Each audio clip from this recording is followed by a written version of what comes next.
இப்னு Abbas ரலியல்லாஹு அன்ஹு அவர்கள் கூறியதாவது, ஒரு முறை நபி ஸல்லல்லாஹு அலைஹி வஸல்லம் அவர்கள் வல்லமையும் மாண்புமிக்க தம் இறைவனை பற்றி அறிவிக்கையில் பின்வருமாறு கூறினார்கள்: அல்லாஹ் நன்மைகளையும் தீமைகளையும் அவை இன்னின்னவை என நிர்ணயித்து எழுதிவிட்டான். பிறகு அதனை விவரித்தான். அதாவது, ஒருவர் ஒரு நன்மை செய்ய வேண்டும் என மனதில் எண்ணிவிட்டாலே அதை செயல்படுத்தாவிட்டாலும் அவருக்காக தன்னிடம் அதை ஒரு முழு நன்மையாக அல்லாஹ் பதிவு செய்கின்றான். அவர் அதை எண்ணியதும் செயல்படுத்தியும் விட்டால் அந்த ஒரு நன்மையை தம்மிடம் 10 நன்மைகளாக 700 மடங்காக இன்னும் அதிகமாக அல்லாஹ் பதிவு செய்கின்றான். ஆனால் ஒருவர் ஒரு தீமையை செய்ய எண்ணி அல்லாஹுக்கு அஞ்சி அதை செய்யாமல் கைவிட்டால் அதற்காக அவருக்கு தன்னிடம் ஒரு முழு நன்மையை அல்லாஹ் எழுதுகின்றான்.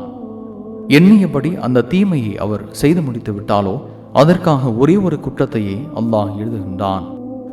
சஹீஹுல் புகாரி 6491.